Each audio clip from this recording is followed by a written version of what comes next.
Hello students, a very good morning to all of you. In today's video lecture, we are discussing about types of collective bargaining. ठीक है, तो previous वाले video lecture में student हम collective bargaining का concept पढ़ चुके थे। आज के वीडियो लेक्चर में हम पढ़ेंगे कितने टाइप्स होते हैं आपके कलेक्टिव बार्गेनिंग के। तो बेसिकली जो कलेक्टिव बार्गेनिंग है वो आपकी 4 कैटेगरी में डिवाइडेड है। सबसे पहले जो बार्गेनिंग है वो है आपकी कंजक्टिव बार्गेनिंग और सेकंड टाइप है बार्गेनिंग का cooperative bargaining and the third one is productivity bargaining and the fourth and last one is composite bargaining. ठीक है, जैसे कि हमने पढ़ा था बार्गेनिंग में क्या था। बार्गेनिंग एक तरीके की एक कलेक्टिव बार्गेनिंग एक टर्म यूज़ हुई डिस्क्राइब करने के लिए एक सिचुएशन जहाँ पर एसेंशियल कंडीशन जो होती हैं एम्प्लॉयमेंट से रिलेटेड वो डिटरमाइन की जाती हैं एक बार्गेनिंग प्रोसेस के द्वारा, जिसमें जैसे कुछ मैनेजमेंट के रिप्रेजेंटेटिव होते हैं, कुछ लेबर और एम्प्लॉय के रिप्रेजेंटेटिव होते हैं, मिलकर बैठकर बात करते हैं उन इश्यूज़ के रिगार्डिंग, उन कॉन्फ्लिक्ट्स के रिगार्डिंग जो होते हैं बिटवीन एम्प्लॉयर्स एंड एम्प्लॉयज़। ठीक है, तो सबसे पहला पॉइंट आता है आपका कंजक्टिव बार्गेनिंग। कंजक्टिव बार्गेनिंग में इसमें जो इश्यूज़ होते हैं मोस्टली आपके रिलेटेड होते हैं इकोनॉमिक बेनिफिट से, यानी कि रिगार्डिंग आपके मॉनेटरी टर्म्स, आपके पैसे से रिलेटेड, जैसे कि आपके वेजेस हो गए, बोनस हो गए, इंसेंटिव्स हो गए।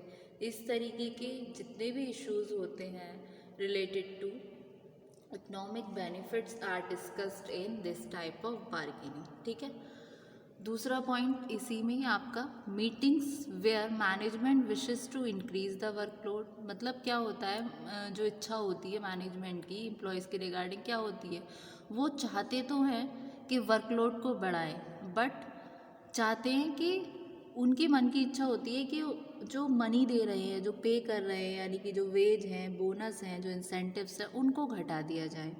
और दूसरी तरफ यूनियन एक्सपेक्ट करती हैं कि जब काम बढ़ा है तो हमारे वेज भी होगा, हमारा सैलरी में इंक्रीमेंट होगा, हमें बोनस भी मिलेगा।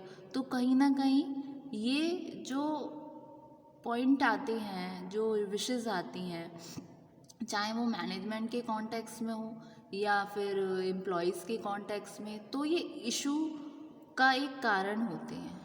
ठीक है, so meetings where management wishes to increase the workload or reduce the wages and the union expects increase in wages or bonus etc can be regarded RTs as consecutive or distributed bargaining। तो इस तरीके की जो बातें होती हैं regarding इन issues से, regarding जो एम्प्लॉयज़ के पर्सन, जो एम्प्लॉयज़ के रिप्रेजेंटेटिव और मैनेजमेंट के रिप्रेजेंटेटिव आपस में मिलकर इस तरीके की प्रॉब्लम को रिजॉल्व करते हैं। जो रिजॉल्व करने के लिए जो कलेक्टिव बार्गेनिंग होती है वो कहलाती है आपकी कंजक्टिव बार्गेनिंग और डिस्ट्रीब्यूटिव बार्गेनिंग। ठीक है, ये फर्स्ट टाइप आपका क्लियर हुआ। फिर सेकंड टाइप आता है आपका कोऑपरेटिव बार्गेनिंग। जैसे नाम से समझ आ रहा है, इसमें जो रिप्रेजेंटेटिव होते हैं लेबर के और मैनेजमेंट के, वो आपस में कॉर्डियल रिलेशनशिप बनाने के लिए ट्राई करते हैं, आपस में एक दूसरे के साथ कोऑपरेट करते हैं।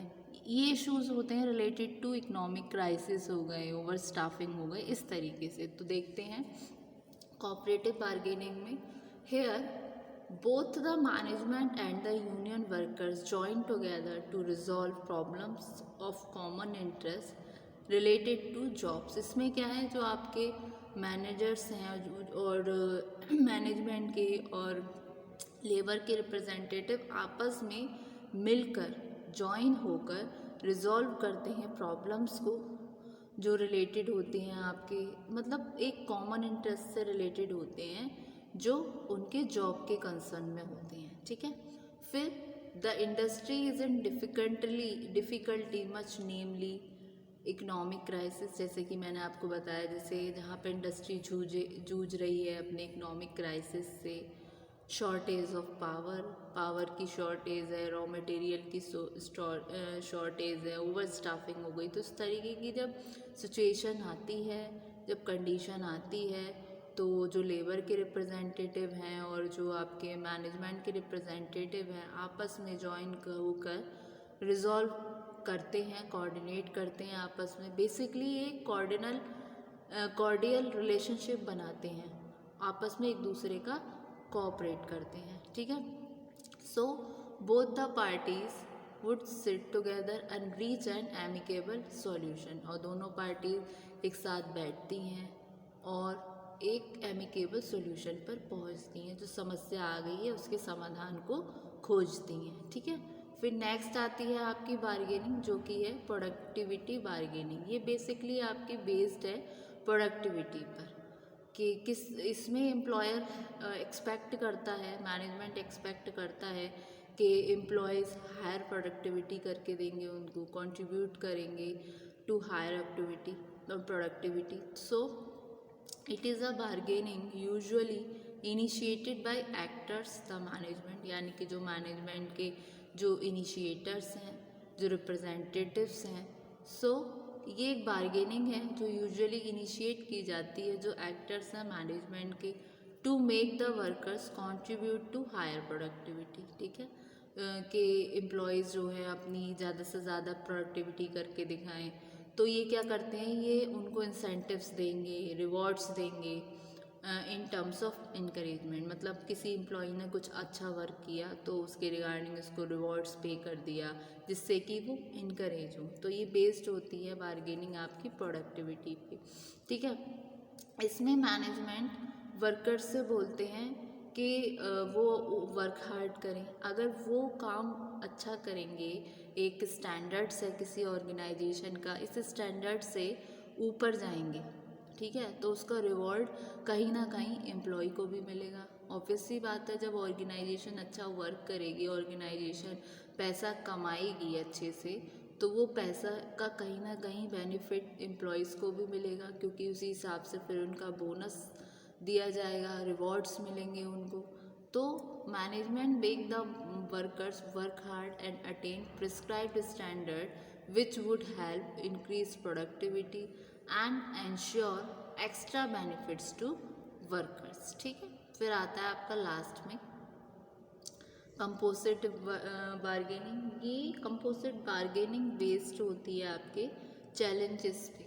ये वो चैलेंजेस हैं जो कभी ना कभी कंपनी को फेस करने पड़ते हैं। जैसे चैलेंजेस आ गए रिगार्डिंग मर्जर में क्या है, जहाँ पर दो कंपनीज, मतलब एक कोई कंपनी है वो किसी दूसरी कंपनी के साथ मर्ज होना चाह रही है। जैसे कि कोई कंपनी बहुत टाइम से लॉस में चल रही है, उसको बहुत साल हो गए देखते हुए, 1 साल 2 साल 3 साल 4 साल वो रनिंग करती जा रही है, लॉस ही मिल रहा है उसको, प्रॉफिट अर्न नहीं कर रही। तो वो क्या सोचेगी कि मैं लॉस में जा रही हूँ, बेटर होगा कि मैं किसी दूसरी कंपनी के साथ जुड़ जाऊँ, हो सकता है उसकी गुडविल का फ़ायदा मुझे मिले और मैं एक मार्केट में अपनी पहचान बना पाऊँ, मेरी गुडविल अच्छी हो जाए, ठीक है, और मैं अर्न करने लगूँ प्रॉफिट। तो उसके रिगार्डिंग ऐसे बहुत सारे मतलब एक कंसर्न वाले इश्यूज होते हैं, जिसमें जो मैनेजमेंट है उसको अपने एम्प्लॉयज़ की